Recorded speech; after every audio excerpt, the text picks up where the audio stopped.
All right. And then we can just wait a few seconds.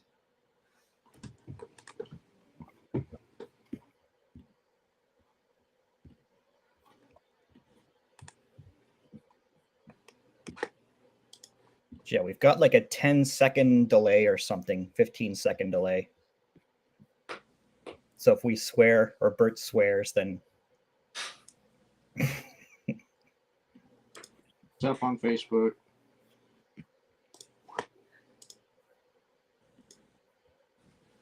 And I've got it on YouTube too, so I'm good on my side.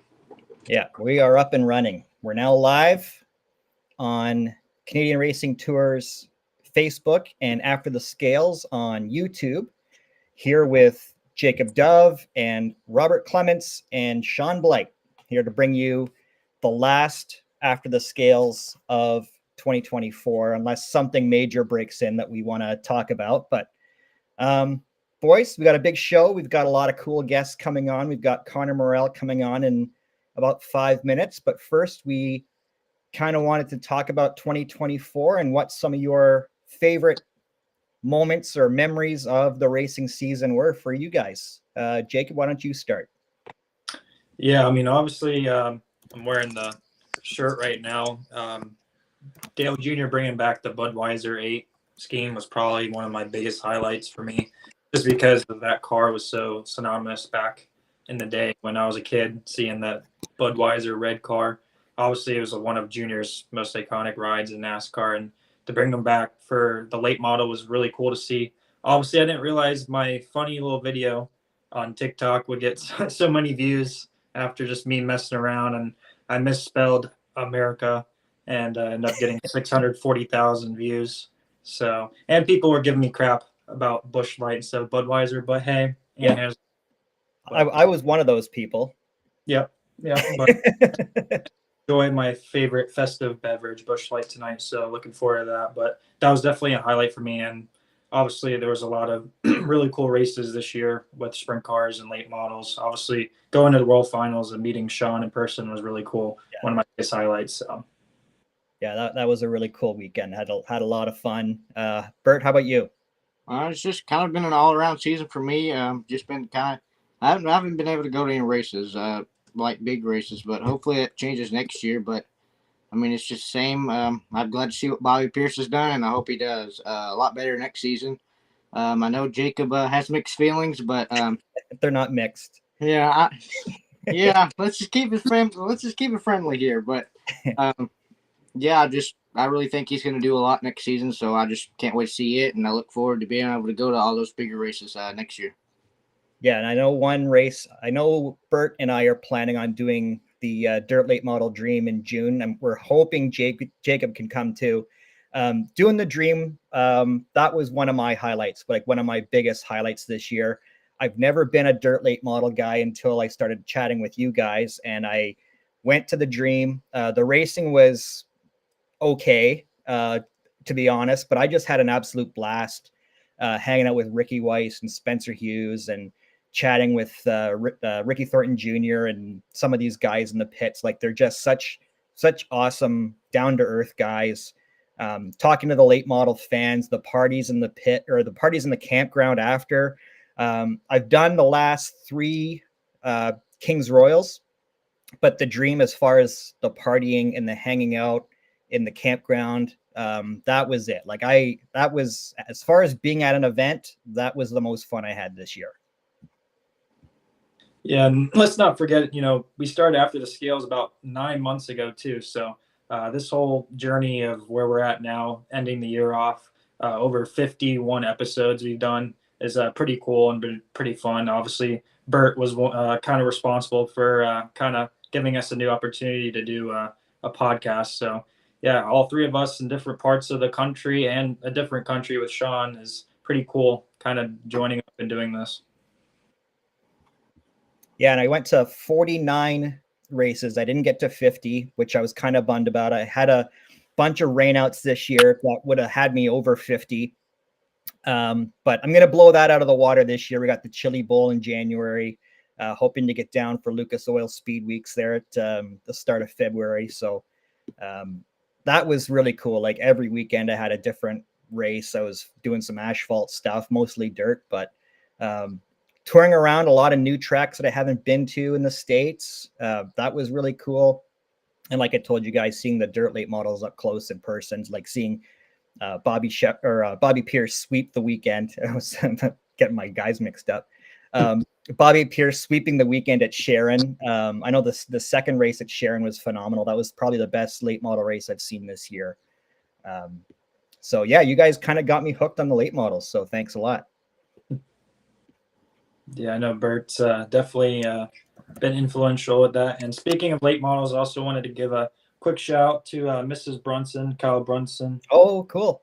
They gave me that panel right there that I have this past weekend at Alltech for the 604 Crate Nationals.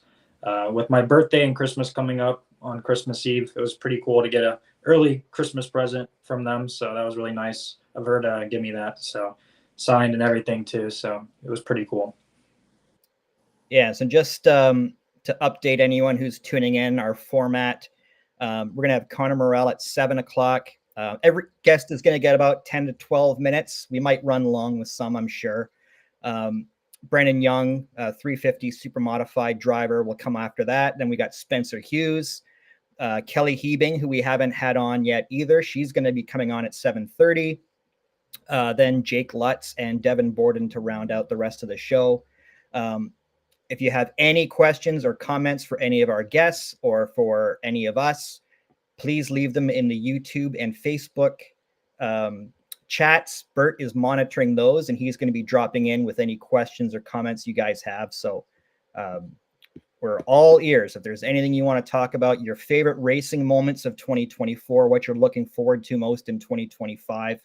We're going to end the show tonight with our bold predictions for 2025. We've got some things that we're going to be looking at for the racing season coming up, and some drivers that we're going to be predicting to do big things next year. So hope you can tune in for the last, 5-10 minutes after Devin Borden is done. So, and we're ready to go. We've got Connor Morell coming on. Here he is. What's going on, man? What's going on, guys? Good to see you. Thanks for coming on. Merry Christmas, Happy New Year, all those good things. 2024, you got a couple of wins, man. How did it go for you? Yeah, I mean, we started off 2024 with some issues. We were just kind of trying to work out the smaller kinks of our team. But I think as we got rolling through 2024, we really started to pick up more steam. And then towards the middle of the year, we got our first win at Butler. We had a really solid speed week. We had a really solid showing with the Outlaws at Attica during the Brad Doty Classic. And then we got our second win at Lernerville, and we just kept racking up the top fives and top tens. So I'd say it was a pretty successful year. We didn't run as much as we did last year. We just kind of focused on rebuilding the team and really focused on our finishes. And I think we had a pretty successful year.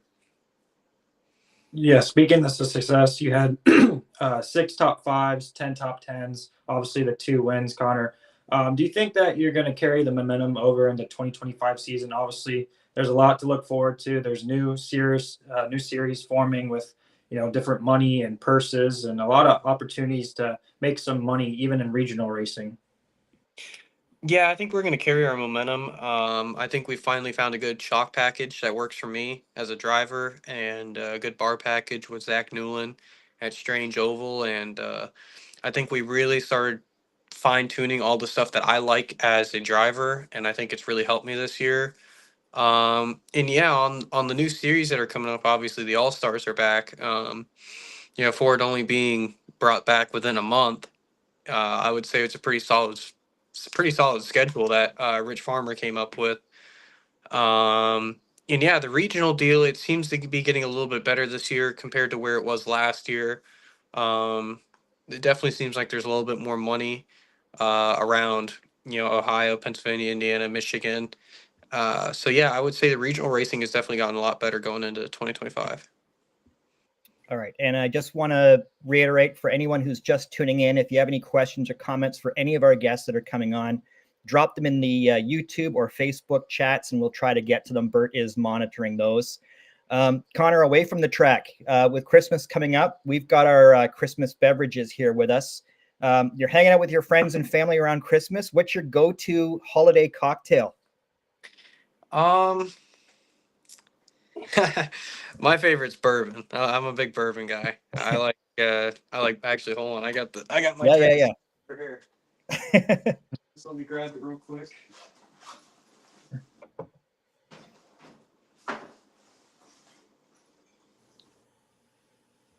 I'm a big fan of my Bullet, so I like Bullet 10 year Okay. Yeah.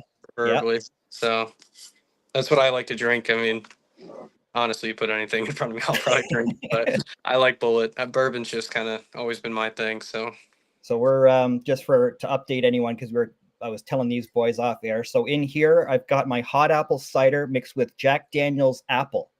And if you sounds want good. to, yeah, you can substitute the Jack Daniel's apple for Fireball or butterscotch schnapps. It'll do the trick. But yeah, just encouraging people to have some fun with us tonight. Grab a beverage, talk some racing. Connor, best Christmas present you ever got as a kid growing up? Man, I don't know. I'm not. I'm not one to really like getting gifts. I kind of just, you get me the essentials and I'll be happy. Like you give me a pair of socks and I'll be happy with it. But I'd say probably the best gift I ever got was actually going to my grandfather's camp up in New Brunswick, Canada. Oh, So okay. that was probably the best gift I ever got. And then we went snowmobiles. We went snowmobiling, so that was pretty fun. Well, we're getting a lot of snow up here early on in the season, man. Wasn't like last year, so always got a place for you if you want to go sledding. Oh yeah. And speaking of Christmas gifts, obviously you have a big partner with Tubbo Towels, and they really stepped up this year with that cool looking black and yellow Tubbo Towel scheme on your 28M sprint car. I'm trying to find presents for my dad. What do you recommend as far as getting some Tubbo Towels for gifts this year? Um. Well, I mean, obviously you have the regular 90 count tub, which is what is everywhere. Actually, I think I have one over here. So. Oh, look at this guy. If you want to sell a product, this guy will do it.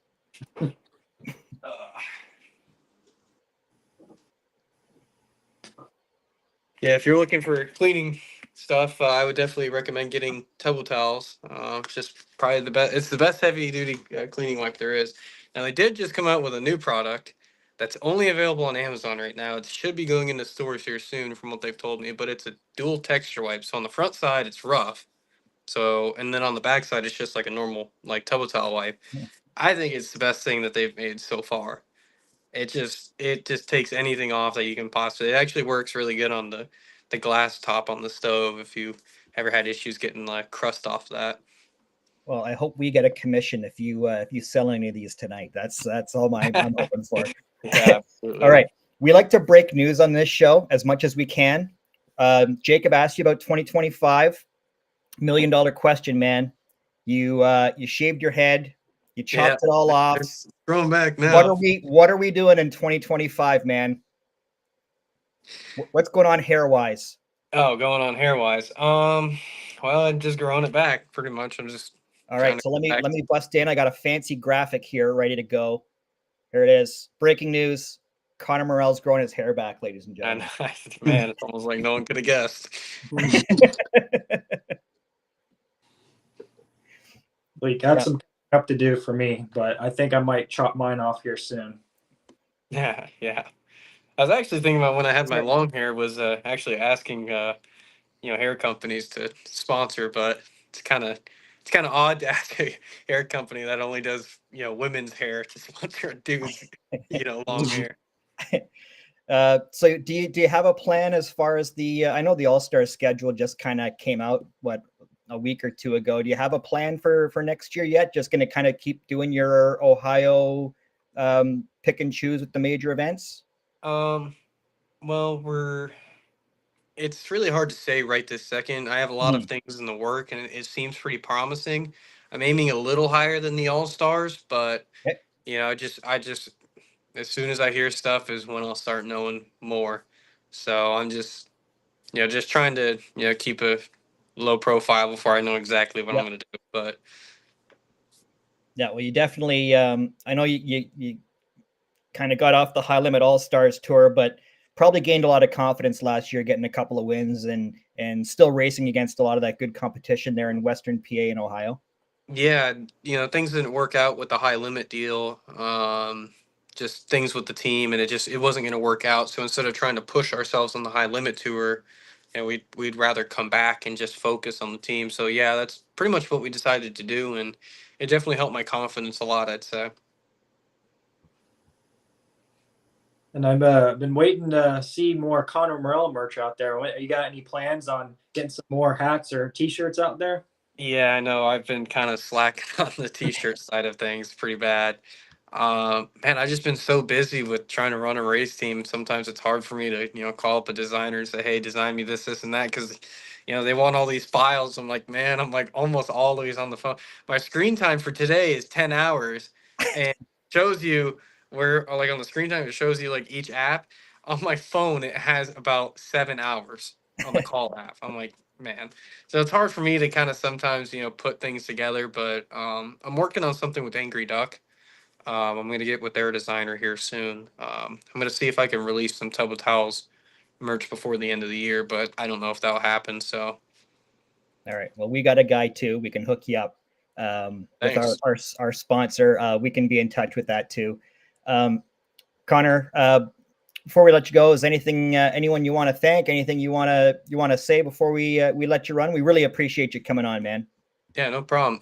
Yeah, I'd absolutely like to thank all my sponsors, Tub of Towels, Emily Oil, All Star Performance, TI-22 Performance, Cox Chevrolet, USA Steel Fence, Angry Duck Graphics, and Angry Duck Media, uh, NGK Performance, Hooker Harness. All these guys support me and get me to the racetrack every weekend. Perfect. Well, again, thanks for coming on, man. We'll get you on again before the season starts when you announce your schedule and all that kind of stuff. So always happy to have you on, man. Friend of the show, and good luck this year. And again, Merry Christmas, Happy New Year to you and your family. Yeah, Merry Christmas to all you guys, and I hope everyone that's watching has a great set of holidays. All right. Thanks a lot, man. Connor Morel. Bye. All right. So next we've got Brendan Young joining us of the 350 Super Modifieds. I know Bert and Jacob, you don't get to see those guys where you're at. We'll bring Brendan on now. There he is. How's it going? This is the second time that we're not face to face, but we're virtual face to face. This is the second time that we've ever chatted. And here we are drinking again. Yeah. My drink's actually holding my phone up right now, so you can't see There it. you go. But All right, man. 2024. Tell us about your season with the 350 Supers. it went pretty well. It was our first full season. We ran a couple in 2023. But yeah, so rookie year, ended up with rookie of the year, third in points, not too far off second. Almost grabbed a win, but racing happens. So it was successful though. Top 10 every week, lots of top fives. So nothing to hang your hat on, but yeah, it was good. Looking forward to next year now. And like Sean was mentioning before Brendan came on, is that me and Bert, we don't really get to see the wing super modifieds race down here. You have a pretty cool looking number 75 race car. It's a bright purple color, and the nickname for it is the Purple People Eater. I mean, that's really unique. You got to tell us the backstory about that. I don't have too much of a backstory with it, unfortunately. It came that way. My crew chief, kind of Mike Barbera, he had the car before me with Tyler Thompson, who drives the big blocks, Yeah. and it was on there when he drove it. So that car's always stayed that purple. It's absolutely beautiful, and I just inherited it. But yeah, people come up to me every week and absolutely love it. So I don't think it's going to be the same this year. We will be in a different car next year. We still have the 75, but we'll be driving something else for the next year. And it will have some purple in it, but I don't think it's going to be as flashy as that, unfortunately. All right. So tell our viewers, and especially these two guys who are with us, Bert's in Kentucky, Jacob's in Florida. Tell us about the 350 Supers. They're fairly new. They've been around for a couple of years now. But every time I go to Oswego Classic Weekend, you notice 3 or 4 more cars showing up. So they're definitely gaining in popularity. So tell us about the series in general. Yeah, it's definitely gaining in popularity for sure. I think we had 26 at Mhm. Classic this year, which is a really good turnout. Unfortunately for us, ended on lap 2, but Yeah. that's another story. Um, It's same chassis, same everything, except for our front axle is solid for the 350s compared to the big blocks. We run a 604 crate motor instead of a big block, but everything else is very similar to them. We got smaller tires and run some less laps than them, but we've got the wing on top, so we're turning real close to the same lap times, and it's a blast. I don't think you can go that fast for about $30,000 and anything else in the country, so it's a good time. And this year alone, you had 8 top fives and 10 top tens. What are you looking forward to most going into the 2025 racing season?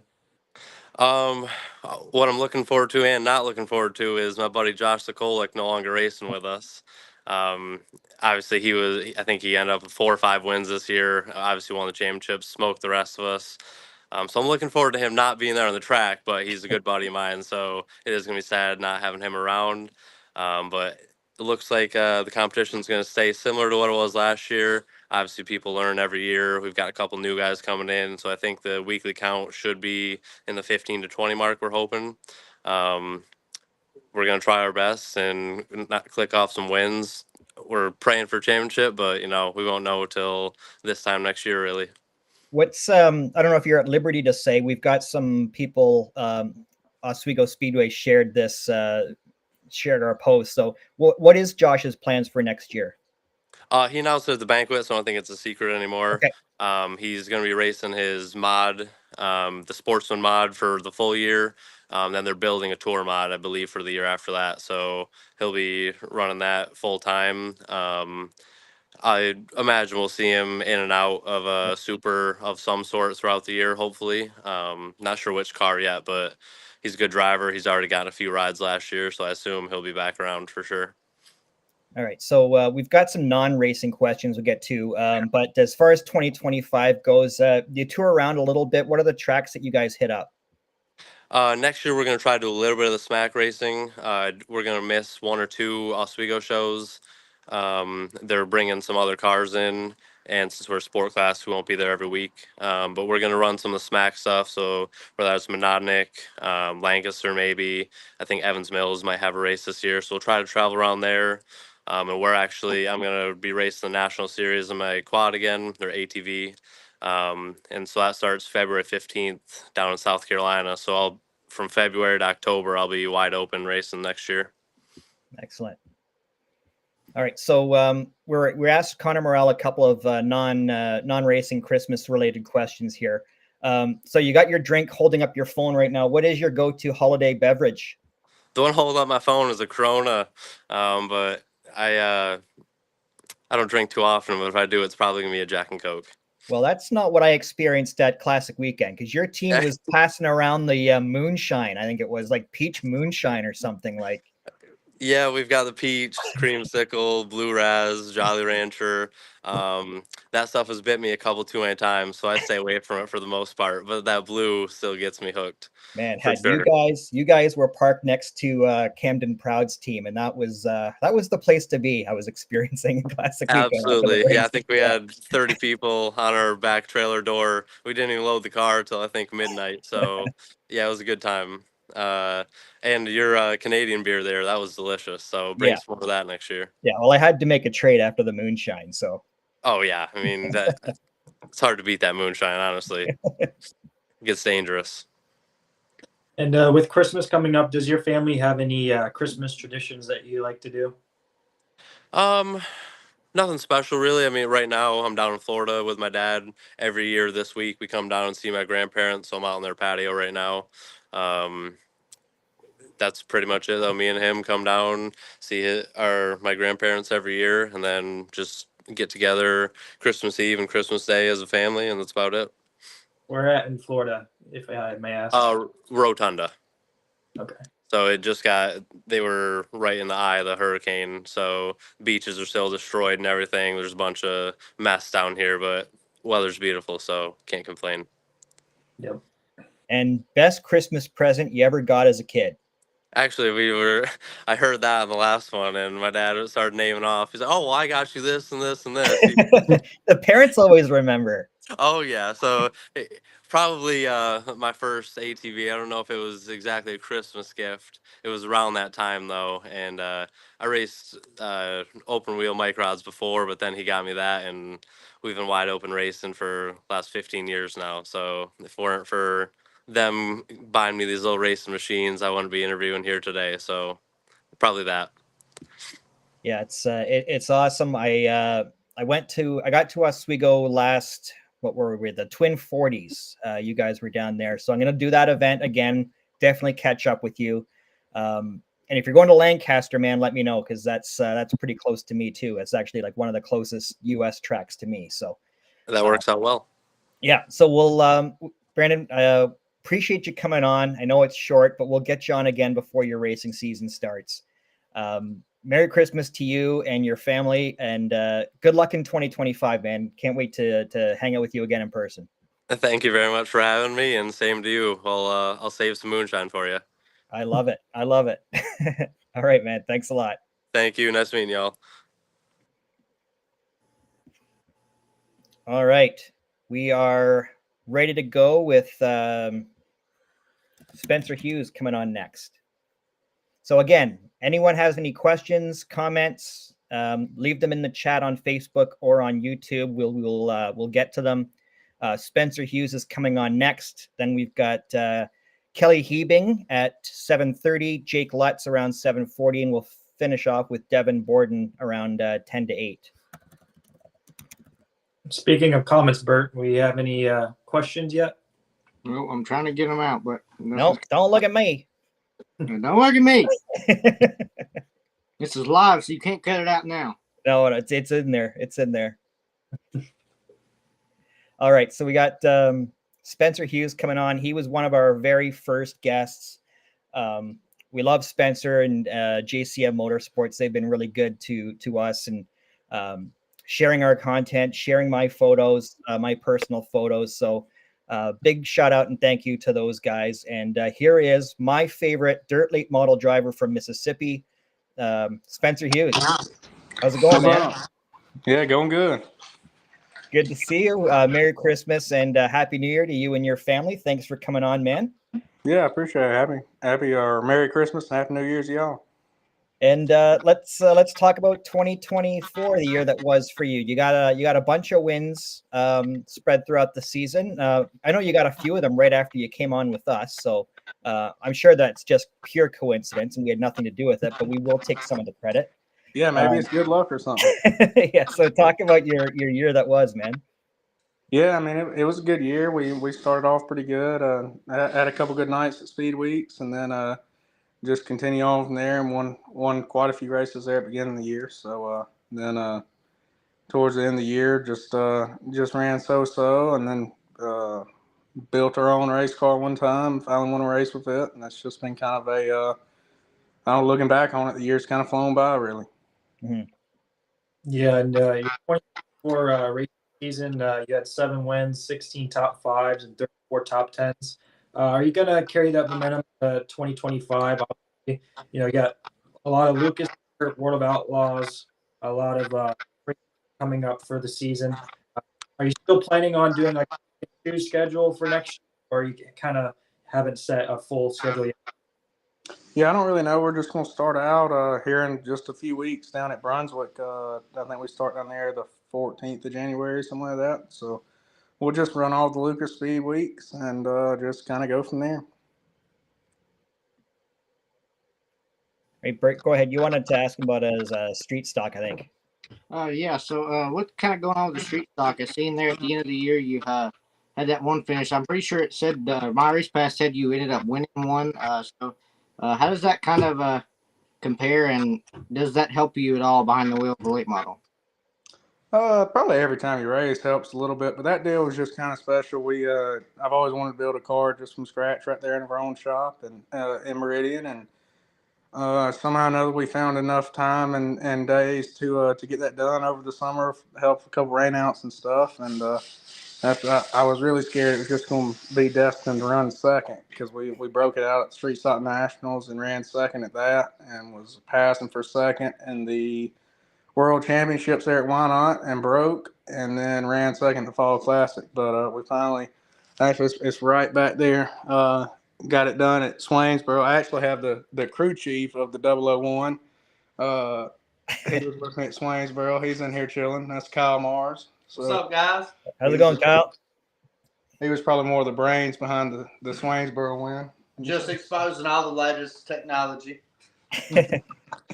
No, it was cool. It was special to finally win in something you just built yourself. And I mean, I say that we had help with so many people was a part of that deal.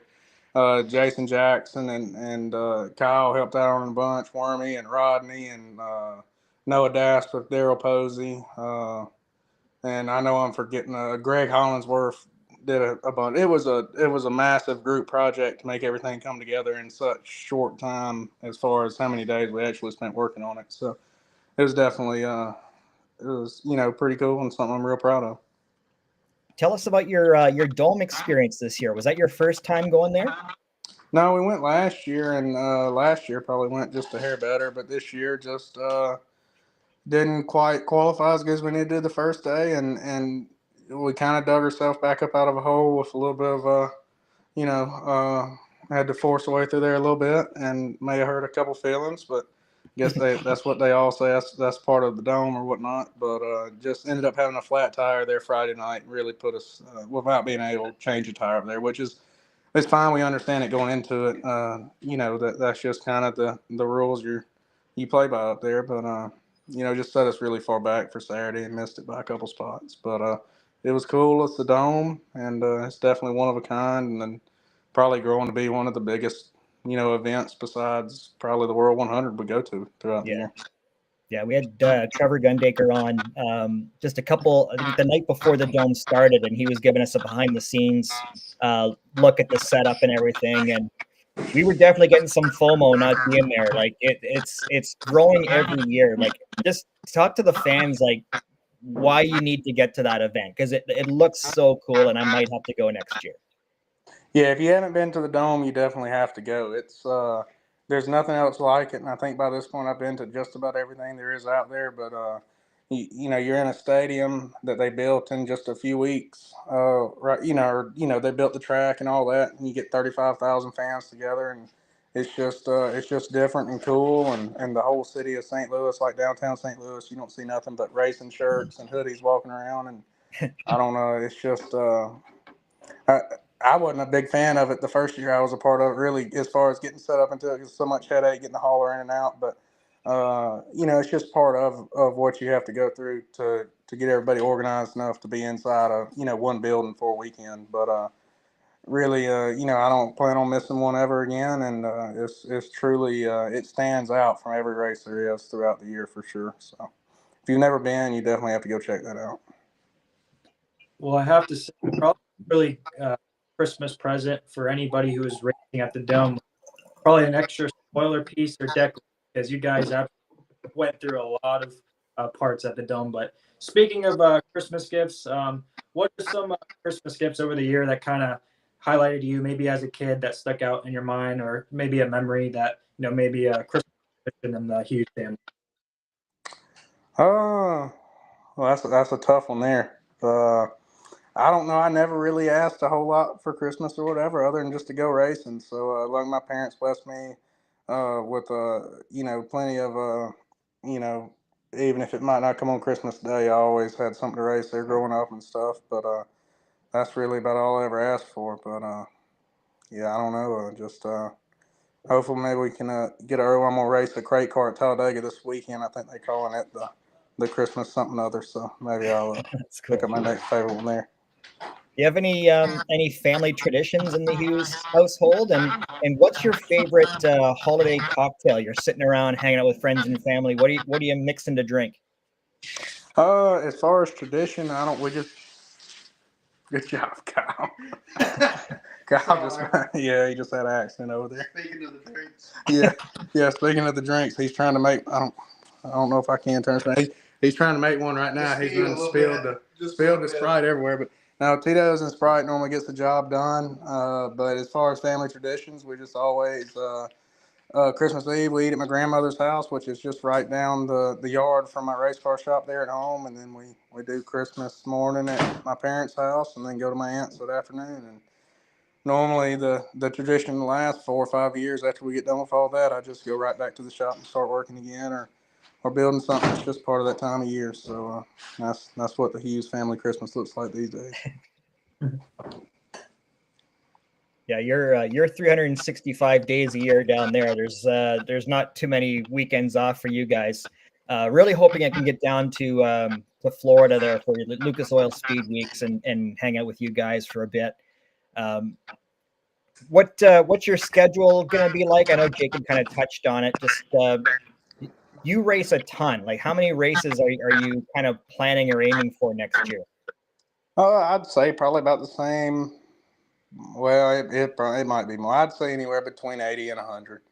Somewhere right in there is thing kind of the butter zone. This year I don't know. I even know how many times we raced this year, but if you count absolutely everything, I'd say we're probably close to 80 or so, maybe more if you count prelim nights, and that's not even counting going to test or stuff like that. So really, as far as weekends I can look back on and remember doing anything non-race car related, I can't think of a single one. So I'd say we're just about 52 weeks a year doing something racing related. But I'd say this year I know we're going to do all the Lucas Speed Weeks races, and that leaves us 1 week off. But that week I'm going to spend at Bubba's racing my street stock for a week long. So we probably won't see a break in action as far as speed weeks until after, I'd say, Bubba's the late model round. And then that's when I plan my off season a little bit. Like, I know I've got about 3 weeks right there where I don't have to do anything. So we'll come back and get cleaned up and kind of fixed up, spend a week after 3 weeks, and then maybe go home for about 2 or 3 weeks after that. And then it'll start back up just like normal. Yes, seems like Speed Weeks is around the corner here in Florida. Between Golden Isle, Alltech, Raceway Park, what is one racetrack kind of looking for, kind of highlighted on your list for Speed this year? Probably just Alltech, really. I mean, Bubba's would be cool. I've always ran pretty good at Bubba's, but Brunswick, I don't know. I mean, they got a super nice place there, and it's a great racetrack, but I've just never had the most success there. So we went and tested there a couple weeks ago with Mark and the Rocket One team, and had Crooks down there with us and stuff. So maybe we picked up a little bit of speed there and just have a little bit better of a show in there. So just looking forward to kind of starting back off on a fresh slate there and a new year, and just got some new motors coming from Jay Dickens, and just see what we got. As a late model driver and us as fans, is there anything that caught your eye as far as seasons other guys were having, or just storylines that really made you pay attention? As far as season guys had, I mean, that Bobby Pierce had about as good a season as you could ask for. I mean, between him and Thornton and stuff, which I don't really know what went down between Thornton and Madden there at the end of the year and what we saw at Charlotte, but Bobby, I mean, he had a really good year. He almost won every single thing there was to win. So, I'd say he had just as good a year as better than Davenport had a couple years ago, except Davenport won the million, so he won a lot more money. But that was just 1 weekend. But, Bobby had an extremely good year. Really, really good. Yeah, and speaking of that, it's scary to know that he's coming off of that big of a season, and it really could have been set off from the tire test to really lit his flame. But it's honestly scary to see to even wonder what he's going to do next season. So that's definitely something I want to look forward to. Yeah, no doubt it would be, really good for him or really bad for the rest of us. Or this stuff seems to come full circle at times, and you'll see people have really good years, and just no different than Overton. He didn't get beat there for a couple of years, and now people are talking about like he had a really bad year, but he still won a bunch of races. So and I don't know any way other to put it. This shit's tough. I mean, you got all these guys doing it for a living, and it's just we're all working hard, and it just makes competition even better. All right, Spencer, we really appreciate you coming on. It's been great to see you at the racetrack this year. I'm gonna bring my golf clubs with me to Eldora for the Dream, so hopefully we can hook some into the bushes next summer, maybe. Yeah, absolutely. It's a guaranteed fact that 18 holes of golf knocks 2/10 off your lap time. So just go bring golf clubs and yeah, we'll go play for sure. All right, man. Yeah, looking forward to seeing you. Hopefully, I'll see you in February. Good luck in 2025, man. Absolutely, man. Thank y'all for having me. Yep. All right. So next up, we're going to have Kelly Hebing, who is the daughter of longtime sprint car driver in the Northeast, Chuck Hebing. Chuck, if you don't know, had the nickname the Cobra, and so Kelly is Lil Cobra, which you like to see on her race car. So I got to meet. We had her boyfriend Joe Trenka was on earlier this year. I got to meet Kelly and Joe, and they're awesome people. So we'll bring Kelly on now, and there she is. Sort of. We don't have you on No, video. it's not letting me enable the camera. And this is the joy of being live. This is the joy of a laptop. Well, everybody enjoy it while you can, because there's a lot of things that happens that these two cut out. So enjoy it, because a lot of stuff. Oh, so yeah, she's gonna try again. So, oh, there she is. Here, we'll do it through There we go. There we go.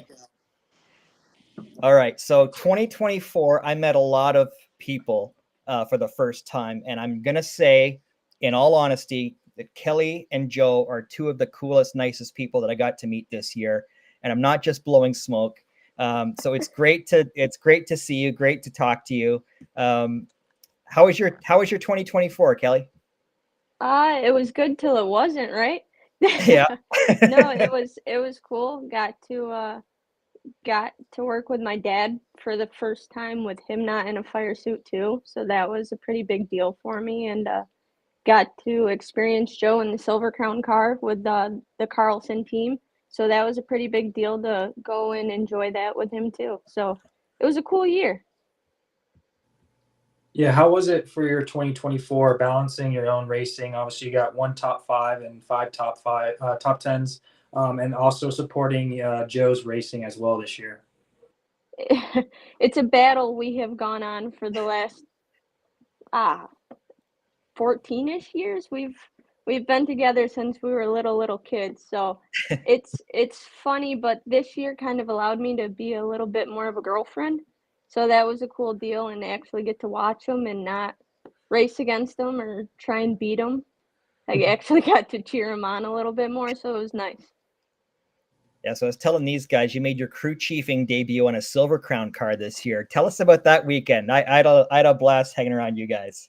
No, that was really cool. Somehow I ended up with a radio that only I could listen to with no microphone, so I'm not sure if Joe did that on purpose, but it was an awesome deal. And to be at Eldora to watch the Silver Crown cars, that was something in itself. But it was just, it's a different speed than what we do. I mean, the whole thing altogether is a different speed, but it was cool just to take it all in. What did you learn that weekend? What did you take away from it? Because like I'd never seen the Silver Crown cars in person either, and I'm just a fan. But you guys were down there working on them. So what did you guys take away from that? Just watching Joe, I didn't realize how much more, I'll call it patience, tire wear that you have to be more aware of than in our stuff. I mean, longer races, bigger cars, heavier cars, obviously you're going to have more tire wear, but just the end of that race at Eldora, to see how many tires were blown and Joe keep on making it through, that was a cool deal, just to see the back side of it, about how much he really had to be patient with his stuff. And Kelly, when you're not racing your number 10 360 wing sprint car, you're very involved with chassis building and kind of behind the scenes, very hands-on with the race cars. Kind of talk about that and your day-to-day basis, working on race cars. Luckily, my brain doesn't have to build any chassis, but I work over at 87 Speed now, and it's Jason Barney who races with us too, and he makes all the titanium hardware for our cars, and we sell parts for all of our race cars and stuff like that. So it's been a really cool experience getting to learn the backside of it. You know, growing up with dad, I just always went to the racetrack and then went micro racing, started racing myself. But to be on the other side of it, it's a cool deal getting to help other guys or knowing exactly what they need for this or that, and it makes it nice. It makes thinking about walking away from being inside the seat a little easier when you're still that involved. How are things with you and your boss at work now? Because the last time I saw you, you were upside down, and Yeah. you're having a rough night. So I'm glad you're okay. No, we're good. It those aren't forgiving race cars. Well, they're forgiving enough where you can walk away, but it's hard racing. You know how it Yeah. is, and sometimes it's your turn, and I've had 2 really bad turns 2 years in a row, so we are going to take some time out of the seat. I don't want to say it's forever, just because I don't want to be that person, say you're going to retire and then 2 years you're back again kind of thing, but definitely going to give some time to my body to heal correctly and put a little time and focus into other things that deserve it. And before you came on, Kelly, we're kind of talking about how your nickname's the Little Cobra and how it's unique, how your dad's the Cobra. Talk about the backstory on how your dad got that nickname and then passing it on. Everybody picks on him when they hear the story because it should be a way cooler story, I want to say. He was young and got a giant snake tattoo down his forearm. And it was a cobra snake, and somebody saw it and called him the Cobra, and it's stuck ever since. All right. So away from the racetrack, we've been asking everyone who comes on, any Christmas traditions in the Hebing household? What do you guys get up to, and what is your go-to beverage of choice when around the holiday season, around friends and family? It's not really a holiday cocktail. I'm a Mich Ultra girl. I got that from my mama. So that's my holiday cocktail too, I guess. But as far as traditions, Joe and I both have big families, so it's about 6 days of Christmas through our households, and then it's over with. And what's the best Christmas present you got as a kid? Well, I've heard that question asked, so I actually texted my mom because I totally blanked. And turns out all my race cars were birthday presents, so I couldn't steal that one. But one year, my dad did surprise me with Chili Bowl tickets, and we went out to the Chili Bowl with Jeff Cook, I want to say in like 2018. Okay. And then we had so much fun that the next year we wanted to go again, and my dad couldn't, so Jeff and I continued to go with each other for the next like 4 or 5 years, and we left Dad home. Are you going again this year? I'm going for the first time. I've never been. So if you're not going, let me know what I've got to see and what I've got to do while I'm there. I am not going this year, but I hope to get back there because it is one heck of an experience. Jeff and I learned quickly when sitting in the pit grandstands, take a break and walk outside, and then come back inside, get the air. That was the biggest thing. But there's so much going on. Your head's going to be on a swivel all the time. But if you can sit in the backstretch grandstands at least once, that gets rowdy. It's a fun time. That's cool. I was asking a couple of drivers who have been before, like what they do to avoid the Chili Bowl flu, which is also known as carbon monoxide poisoning, just for everybody out there.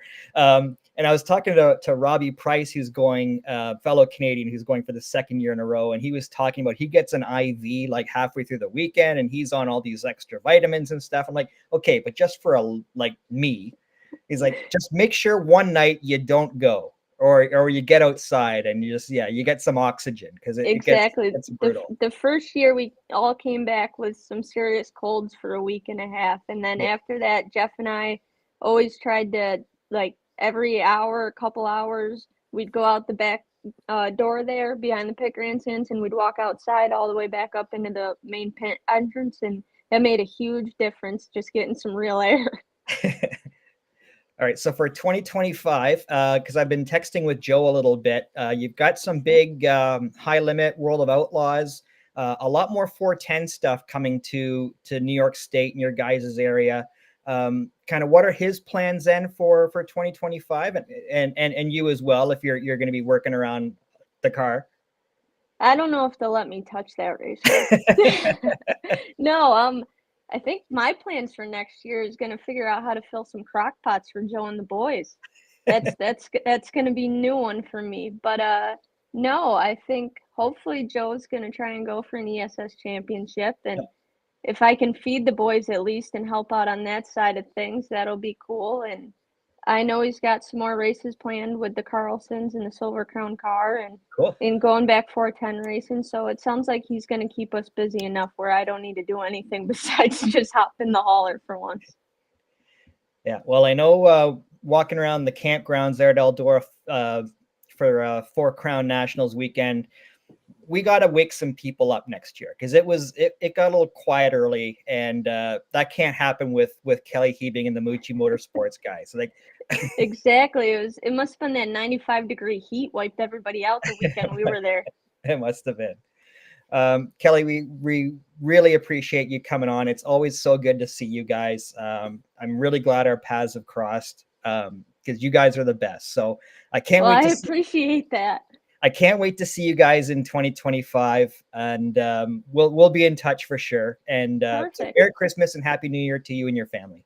Merry Christmas to you guys, and I hope you have a Happy New Year, and thanks for having me on. Yeah, anytime, Kelly. We'll get you back on, I promise. Perfect. See ya. See ya. All right. Kelly, hold it. Oh, did anybody else just get that notification? Nope. I'm pretty sure it was Racing Jason just said that they're testing. There was a live video of Hutchin O'Neill with SSI testing in their car, so that might disprove all of your rocket rumors. Just an FYI. Okay. Well, good to know. So we're switching from dirt to asphalt now. Speaking of people I'm glad I met in 2024, here's my buddy Jake Lutz. What's going on, man? What's going on, guys? I hope you can hear me okay. I'm in a hotel. Yeah, we got you loud and clear. I was gonna say, I know you're on the road. You're in a hotel, which hopefully no one's been killed in before. I hope not. So I was telling these guys, we've got Bert from Kentucky, Jacob from Florida, so they don't get to see you race ever. You had your first full year with the Race of Champions. You got a few wheeling starts in. You got your first ROC win. Tell us about your 2024, man. It was pretty eventful. Yeah, we had a pretty good year. There's an asterisk next to the first ROC win. I did get one right 2 years ago, but your first one where you crossed the finish line first. Yeah, correct. Yep. Yes. So no, we had a good year. I think we honestly there was more races that we gave away than we had good runs. I feel like we had probably 4 or 5 races that we probably had the best car, and circumstances didn't allow us to win. But no, we had a good year. Good year on the tour. We wrapped up the year at Martinsville with the tour, finished third, qualified third, finished third. So first time for us, first time for me there. So we really don't have much to complain about. Yeah, you can't complain considering you had 4 top 5s and 6 top 10s. And I think it's really cool. You've been wheeling the 14 modified. I think it's one of the nicest and cleanest looking modifieds out there. I just love the black and with the on it. It's like iconic. And I know we've also had Bobby Santos on our podcast. Yep. Who also are too. So just talk about, trying to carry that momentum into 2025. I know you ran full time for the Rookie of the Year this year, but what are you looking forward to and making some other starts with the wheeling modifieds? Yeah, funny. Actually, I just talked to Bobby last week. He was on vacation, and we chatted when he got back. So, our 2025 plans were we got probably 9 or 10 tour races scheduled. So, we're going to start the year out in New Smyrna, February 8th with the World Series, the tour race on the 8th, and then we'll do the whole week there, the 5 races Monday through Friday. So, start off the year hot and hopefully have a good couple of runs down there and carry the momentum into I think Thompson's in March. That'd be the next one. So we're looking forward to it. Man, you got to go to some pretty cool tracks for the first time this year. Did you have any really like pinch me moments where you're like, I cannot believe I'm here, I'm doing this? Oh, New Hampshire, 100%. Yeah. So I don't know if you're familiar with the New Hampshire deal. So I ran. I was not scheduled to run any NASCAR Tour races this year. What really stemmed that was our New Hampshire deal we had with Bobby Santos. He was going to run the race on Saturday, but he had a sprint car event scheduled for the Friday, and it's a 2-day event. So we basically got to put our minds together, and I was going to practice qualify the car on Friday. He was going to race it Saturday, but in order to do that, I had to run Seekonk, which was the NASCAR race right before that, so I could get approved. So got approved at Seekonk, finished 6th there, ran top 5 all day, and then going to New Hampshire. Like I said, I was just kind of under the impression that I was going to practice a car, get a good baseline setup in it. I thought we were going to bring a pretty good car for Bobby, and we were decent in practice. It was wet. Qualifying was rained out, and then I had a race. So I had to run the race. Bobby couldn't get a flight in time. They moved the race up Saturday to 10 a.m. So I think that pinch me moment was rolling off the grid at New Hampshire Motor Speedway. I have probably 30 minutes of practice under my belt there. So, actually, I thought we were doing pretty well that first run. We were just kind of logging laps.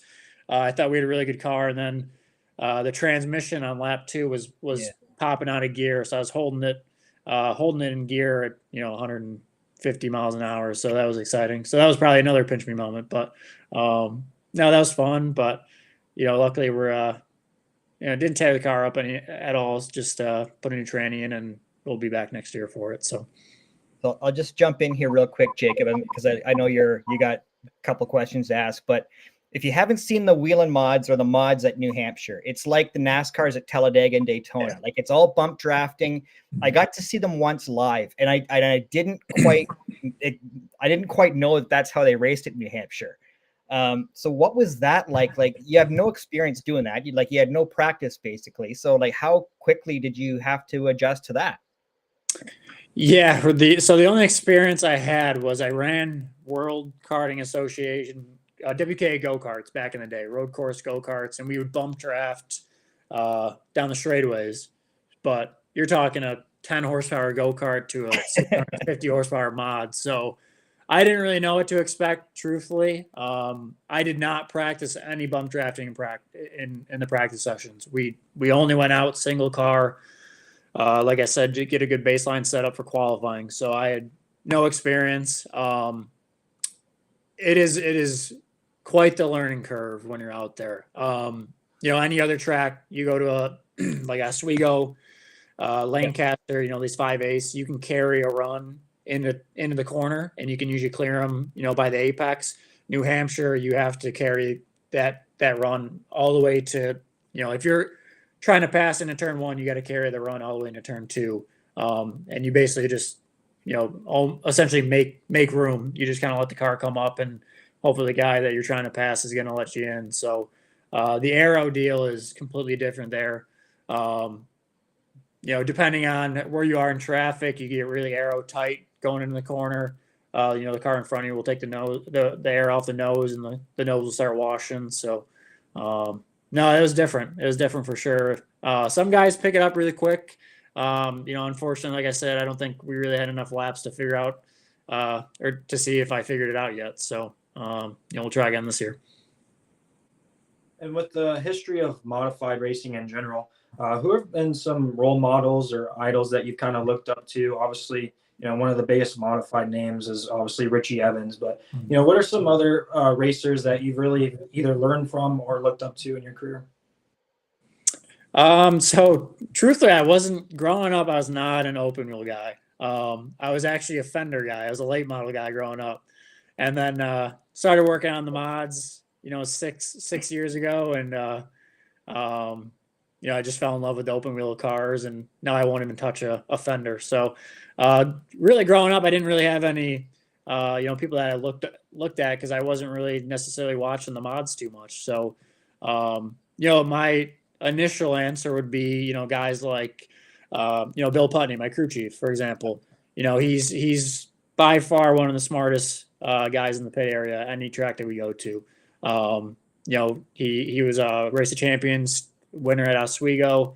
The guy's he's just a brilliant mind. So, other guys that come to mind, back in the good old days, I guess I'll call it, my girlfriend's You're younger father. than me, man. You're younger than me. So you're talking my days.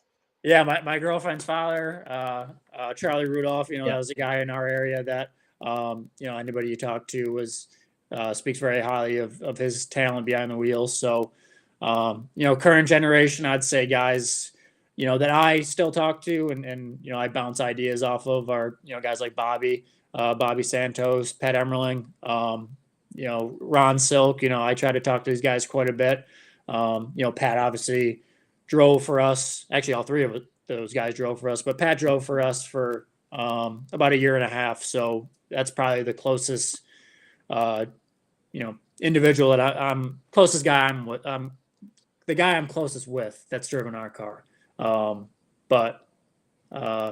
I mean, you could throw a couple names in a hat, and there's quite a bit, especially guys in this area back in the day.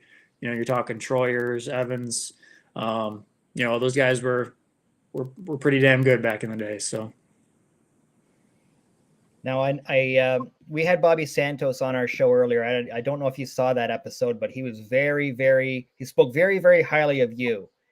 And he said that you deserve all the success and that comes your way.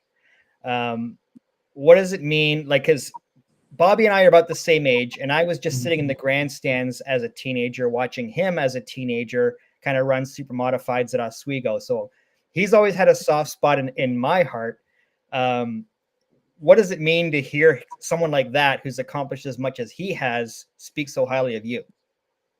Oh yeah, definitely means a lot. So Bobby Santos, in the world of racing, you have a lot of egos. Bobby is one of those guys that does not have an ego at all. Just a very genuine guy. We've always got along really well. Like I said, I call him, ask him questions, if something comes to mind, and he'll answer the phone or get back to me if he can't answer right away. I think he understands, his deal with the sprint car now is he works on all his own cars. I work on all of our cars. So, he understands that I'm not necessarily just a show up and bring my helmet bag and leave after the races. I'm in the shop, 4 or 5 days a week to get to that race that weekend. So I think he understands that, he appreciates that. And, Bobby, like I said, he's a good guy, really talented race car driver, and, carries himself to a high degree. So definitely means a lot.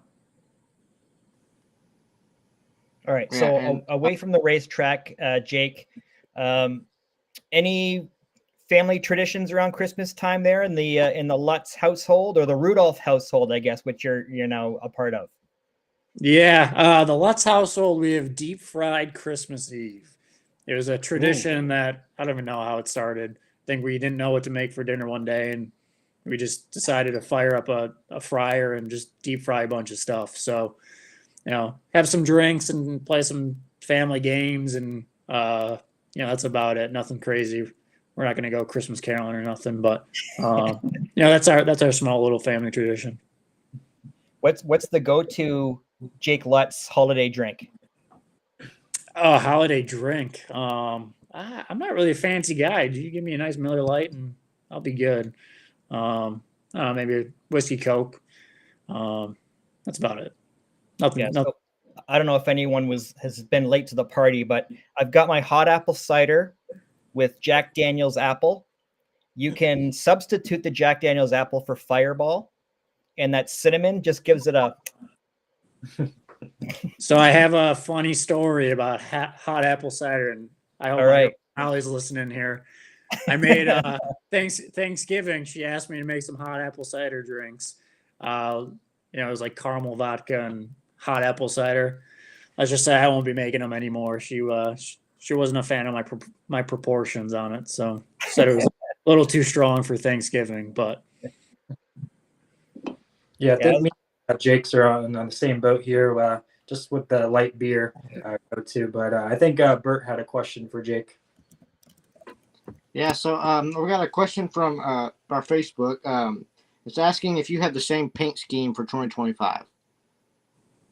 Yeah, we're gonna keep the clean and classy black, gold, and red 14. We don't really try to switch out much, so it'll be the same paint scheme for this upcoming year as well.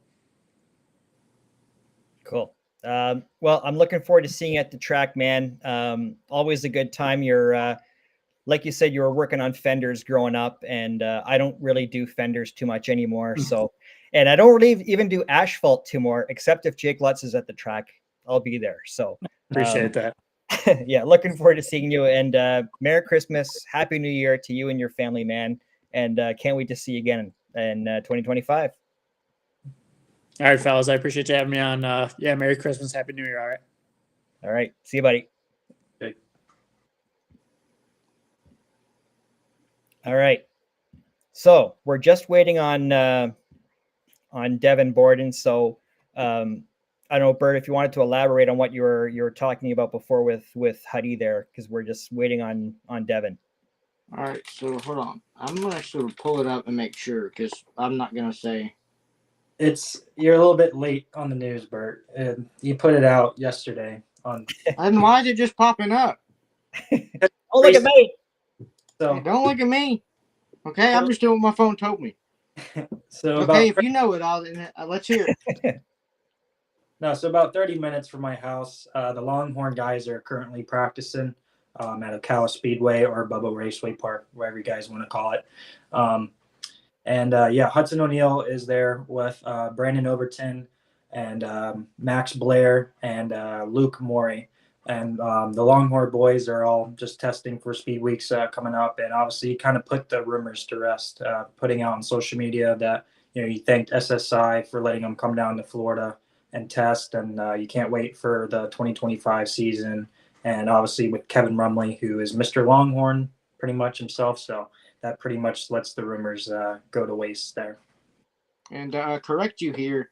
It says 15 minutes ago, Racing Jason posted it. So it's a link, but he posted. That's why it popped up just now because he must have reposted it or something. All right, so we're waiting on Devin. In the meantime, we were going to talk about kind of 2025 storylines and predictions. Bert, we each came up with 3 bold predictions for 2025. Bert, if you want to go first and fire yours off. All right, so I think Devin Moran's going to win the Dirt Late Model Dream. He kind of proved that curse was no more last season, but I think he can still top that off and make sure that it's proven that it's not. I think he's going to end up winning the Dirt Late Model Dream with Drake Troutman coming to Team 22. I think he's going to get a top 8 in the Outlaws if he attends the Outlaws. And then I think Brandon Shepard's going to win the Lucas Dirt Championship in 2025. So I'm going back to the Dream in 2025. If Devin Moran wins the Dream at Eldora, I can't, like whatever I said earlier about partying in the campground, that would be the ultimate party in the campground because like that they love him there. And I mean, we had him on earlier. He's an easy guy to love. That would be the coolest place to be at. Yeah. All right, Jacob, I don't know if you want to go ahead with yours. Yeah, so basically with my 3 polled predictions, I kind of broke it down into 3 categories, starting with the winged sprint cars. I'm going to go out and say that we do not have a repeat champion on both the World of Outlaws and Ooh. I think that Carson Macedo, after he just got injured here, is going to spark a fire in him because he's missing out on racing down in Australia, and he's going to get his act together, and he's going to have a full year with Jason Johnson Racing, beating David Gravel with the World of Outlaws Championship. And then over on the Highland side, I think that Brad Sweet, he didn't have the best year this year. Obviously, he was very consistent, still won the High Limit Championship, but I feel like there's a lot of really good competition. There's going to be a lot more people to contend with Brad Sweet, and I think Tyler Courtney is going to come around and high limit championship under his belt. And then moving on to the dirt late models, obviously a lot going on with that. Broke it down into the top 4 for the Lucas Dirt. I have RTJ, if he comes back to the Lucas, I have him winning back-to-back Lucas championships with Kohler Motorsports. Bishop and the Rocket House Car, he finished his second. JD, if he comes back to Lucas, in third. And then Brandon Overton in his first year with the Longhorn House Car, I have him in the top 4 Lucas. And then over on World of Outlaws side, I have, unfortunately I have to say this, but Bobby Pierce, I think he probably win the Outlaws. I know it's very hard for me to talk anything good about Bobby Pierce, but I think but I'm hoping our guy Nick Hoffman, I have him second, but I really hope he beats him. I really do. And Ryan Gustin, I have him third in the points, and then Brian Shirley, I have rounding out the top 4 there. And then last but not least, for USAC, obviously, there's a lot of guys leaving USAC after this year. Dazen Persley's moving up to high limit, and Brady Bacon's going wing racing. So I think Justin Grant is going to really turn things around. I know he announced today that he parted ways officially with the RMS number 2 midget team. So I know it's not announced yet, so I won't get in trouble by saying anything. But with his new team that he's going to be going to, I think he's going to win the midget championship, and he's going to win the USAC non-wing sprint car championship with Top Motorsports. So those are my bold predictions. I don't know what you guys think. Well, Bert, I'll let you tackle that. If you have any rebuttals. Well, Brandon in our Facebook chat is on my side here. Bobby Pierce is the man. But I don't know, just thinking about that with the whole Brad Sweet and Davenport situation, it just seems like whenever Davenport has a good season, Sweet has a good season. Sweet has a good season, Davenport has a good season. So I wonder if it's just kind of the number and just, I don't know, it's just weird to me. And last season they had kind of a similar season. They were still up there, but they still weren't like the eye-catching one like Bobby Pierce is with your late model guys. Right. Yeah, Brad Sweet just was consistent, and that's kind of what he does. Like, even his last couple of championships with the World of Outlaws, I feel like he wasn't the flashy guy, but he's going to finish in the top 5 every night. He doesn't blow engines. He doesn't wreck, and it's hard to overcome that. Like, if you can win 10, 12 races in a year, but if one guy just doesn't DNF and he finishes in the top 5 or top 10 all year, it's hard to overcome that. And I feel like David Gravel found that out last year because he won more 410 races than anybody. But if the guy you're catching just doesn't mess up, you're going to finish second. So I like that prediction though. That's going out on a limb with the 2 different sprint car champions. So for me, I went a little bit off the board with one of mine. We don't talk about IndyCar, but I said for the first time in history, so we've had IndyCar guys win 3 Indy 500s. We've had IndyCar guys win 4 Indy 500s, but there's never been 3 in a row. In 2025, Joseph Newgarden is the first IndyCar driver to win 3 in a row. So I'm going out on that limb. For what a limb that is. I wanted to talk about asphalt because I know you guys are dirt guys. I have Austin Beers winning his first Whelen Modified Championship. It's been a Justin Bond Sr. show the last few years, but I have Austin Beers kind of breaking that up next year. And then I've got a 2-parter for sprint cars. I've got Justin Peck winning his first Crown Jewel race, whether that's the Tusky 50, the Kings Royal, Knoxville Nationals, something in that vein. That Rudine car is going to win a big race with him this year. And I don't know who's going to win the championship. I feel like it's going to be Brad Sweet again, but I have Justin Peck finishing ahead of Tyler Courtney in the high limit points standing. So when you said Tyler Courtney was winning the championship, I have the opposite. I think Justin Peck and Rudine Racing are having a monster year next year. And just for good measure, I have Gio Scelzi winning the Knoxville Nationals. Yeah, I can agree with the Gio in Knoxville. The only thing that worries me with the Justin Peck is obviously anybody who knows me, I'm a big Chevy guy. I grew up hating Ford. So with Radine having the Ford engine and the sprint car, I don't know if they'll last the full thing. I know Schatz has experienced some problems with it too, but I think Justin Peck's going to be really good in the Radine car regardless. I just don't know if it's going to hold through the whole year, but should be exciting to see. I just want it to be competitive. I know there's going to be a lot more guys committing to High Limit and World of Outlaws here, so stay tuned for that.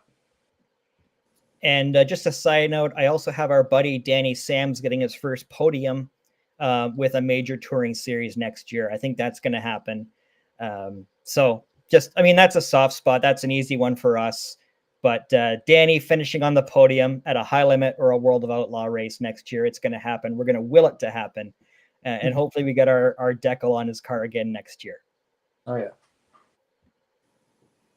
All right. So I haven't heard back from Devin, so we might be out. We might be without Devin. So any final thoughts, anything else, guys, heading into 2025 for our last show of 2024? Well, I'd just say keep a lookout on that Wild West shootout. It's going to be really good to see. At the late models early, that's probably that is the only thing. I don't know. Last season it seemed like it was really long and it was almost torture because I just had nothing to really post on. I had nothing to watch. But now that I actually think about it, it's not really an off season. It's kind of like exhibition races, and it's not really that bad. So I'm definitely looking forward to that. And next season, I definitely do want to get more into the sprint car scenes. We have next year, Bert, you and I are doing the dream. Yep. Yeah, I really want to make it to Eldora. That's definitely one of my goals for 2025 is hopefully to meet you guys at the Dream in person and hang out. I know me and Sean have now hung out this year, but me and Bert still haven't met in person yet, so got to check that off the list. But I'm definitely looking forward to Florida Speed Weeks. Obviously, that's one of my favorite times of the year, every single year, with my dad and I going to Volusia, Alltech, Bubba Raceway Park. It's always a great time. But I'm just looking forward to the Chili Bowl and Tulsa Shootout coming up here pretty quickly. I mean, they got the dirt inside the Tulsa Expo Center, so I think there's over 1,000 signed up for Tulsa Shootout. And last time I checked, we're closing in on 400. I think it's 300 something for the Chili Bowl entries. So there's a lot of NASCAR guys coming back, which is pretty exciting. Christopher Bell, Ricky Stenhouse Jr., Kyle Larson. And then obviously a lot of good, talented drivers are going to be running the Chili Bowl. So it's going to be fun watching on TV. I know Sean is going to be going there in person, which I'm very jealous of. Yeah, man. It's probably a one and done for me. I've got a once in a lifetime opportunity to go to the Chili Bowl, which I'm super excited about. So we've got a couple of, right now, I think there's 2 Canadians. We've got Jacob Dykstra and Robbie Price, who have both been on the show. So I'll be keeping a special eye on those guys. But yeah, like what an awesome opportunity. What a cool event that's going to be. So I'll wave to you guys if I'm in the infield on shooting some photos. And yeah, so we've got, I know Bert and I have talked about doing the Dream in June, which is going to be a cool event. Hoping to catch Lucas Oil Speed Weeks with Jacob in February. And then we've got either the Tusky or the World 100 in September. Of course, I'm doing the King's Royal again. And then one of the coolest events for us up here in Canada, we've got the Ohsweken 360 Northern Nationals every September. And we've got the World of Outlaws finally coming back to Canada. And that goes down in May. So a lot of events to look forward to, and I can't wait to cover them with you guys going forward. We've got Christmas next week. We've got New Year's the week after. And then following that, we're going to have a lot of Chili Bowl content. I'm going to be shooting a lot of stuff and doing a lot of interviews while we're down there. So yeah, can't wait for 2025, man. We got a lot of exciting things happening with the pod, and really glad that I've caught up with you guys and we've been able to do this. It's been a lot of fun. Yeah, and I just want to say, y'all have really shot this thing up. I know I've only been here for the late model stuff, but still, I mean, I did not expect just 250 subscribers already on YouTube already this soon. So that's pretty good on your all's part. And yeah, I'll just say I'm really proud of it. I mean, if you would have told me that we would have been this far already back when we started, I would have called you stupid. So Big congrats to you all. And yeah, just hoping to keep it up. It's been a good season. And we've got Bert joining us more next year. He's going to do a lot more social media stuff for us and get some more clips going on different platforms. So we're really glad for that because he's really, really good at that and talented with that, and a lot of graphics and editing and that kind of thing. So glad to have you on board, Bert, when you've got the time. I know you're a busy guy. You got a lot going on. So, and always count on you for late model advice. Yeah. And speaking of the late models, I know that Bert kind of mentioned this earlier today, but between our group chat, talking about Scott Bloomquist. Obviously, you know, 2024. I didn't think that was going to happen, where we would lose one of the greatest dirt racers of all time. Obviously, he was very influential, and we've talked about Scott a lot of times on the podcast. I know I got my Scott Bloomquist sticker right here. I have it every day. I usually go on social media and I see something about Scott, some cool paint scheme or what race he won back in the 90s or something. There's always something to talk about with Scott because he was such a bigger than life aspect in racing. So I know, Bert, you wanted to kind of touch on what Scott meant to you and kind of what, you know, his influences was on all the dirt late model fans and drivers. Well, Scott was he wasn't that type of guy to keep his speed. He kept his speed secrets, don't get me wrong, but he'd be willing to help you if you asked for help. And he's just the older generation that always wanted the younger guys to get into it. And I bet he always thought that the younger you are, the better it's going to get for you. So he would just keep pushing that. And I don't know. I'd like to see him see what he'd do with a sprint car, because I feel like he'd bring a jet engine on his trailer behind him. So yeah, he's just very, very influential for me. But yeah, very, very influential for all the drivers, because I mean, you see most of their cars still have that Bloomquist sticker on it because it shattered the dirt late model world as soon as we found out about his passing. And it wasn't planned. It wasn't like he wasn't sick or anything. It was just sudden, and then it was just heartbreak right there, and that's what really shattered it all. So he was a really, really big piece of the late model world, and I do not think that the late models will be as big as they were without Scott Bloomquist. So big props to him, and my thoughts and prayers are still with Ariel and stuff, because I know that's really, really tough on her. But yeah, he's just a big piece, and we definitely all do still miss him. Yeah, we'd be remiss too. I know it was before all of our times, but NASCAR lost Fred Lorenzen earlier today, and that I know that for my dad, who I know is watching, he and Bobby Allison were his two favorite drivers growing up, and we lost both of them in 2024. As well as Cale Yarborough, it's been a rough year for losing some legends in racing, and our thoughts and prayers go out to all of them and their families, and all we can do to remember them is to keep racing, I think, and that's what we're going to do in 2025, guys. Yeah, got to keep carrying the legacy on.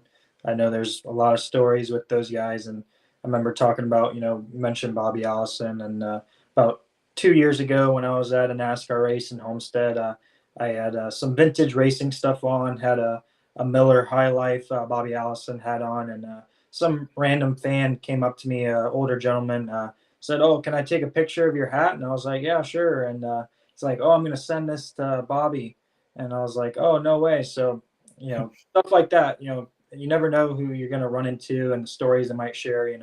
A guy out of the crowd who knew Bobby Allison sending a picture of the hat, and it's just stuff like that is what makes racing really cool. And obviously getting his last win there that NASCAR added before Bobby passed. So, and obviously with Scott, seeing all the wraps like you mentioned, Bert, all the tribute designs. The tribute design that I did got so much views and comments and shares. It's pretty cool to see, how much the racing community comes together and rallies around these race car drivers.